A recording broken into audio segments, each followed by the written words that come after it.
ठगी लेहलिस बभना, ठगी लेहलिस बभना सखी हे। ठगी लेहलिस बभना, ठगी लेहलिस बभना। नारद कहले कि शिव के तीन तीन भुवना। नारद कहले कि शिव के तीन तीन भुवना। सखी हे ठगी लेहलिस बभना, ठगी लेहलिस बभना। नारद कहले कि शिव के तीन तीन भुवना। नारद कहले कि शिव के तीन तीन भुवना।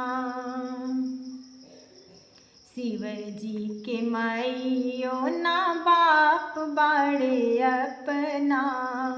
गौरा के सास ससुर होई गईल सपना। शिव जी के मैयो ना बाप बाड़े अपना। गौरा के सास ससुर होई गईल सपना। शिव जी अजय अविनाशी होवे कोई जाने ना सखी हे। शिव जी अजय अविनाशी होवे कोई जाने ना। नारद कहले कि शिव के तीन तीन भुवना। नारद कहले कि शिव के तीन तीन भुवना। खेत नाही बाड़ी बाटे ना तनिको जमीनिया। साग संबंधी नाही ना कौनो बहिनिया।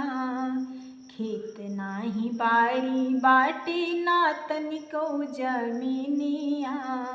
साग संबंधी नाही ना कौनो बहिनिया।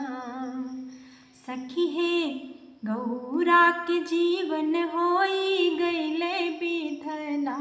सखी हे गौरा के जीवन होई गईले विधना।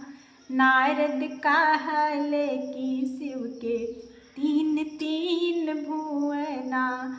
नारद कहले कि शिव के तीन तीन भुवना। मगनी के आटा आवे तनी कैसे जाना। कैसे बनई है गौरा दूनों जुन के खाना। मगनी के आटा आवे तनी कैसे जाना। कैसे बनई है गौरा दूनों जुन के खाना। कैसे रह पाई है भोजन बिन गौरा के जीवना।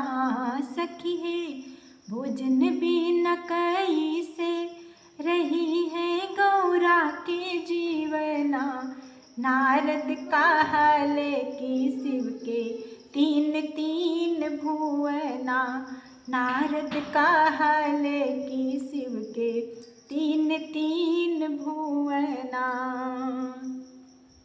ऐसन अजय अविनाशी हंसी सारा जमाना।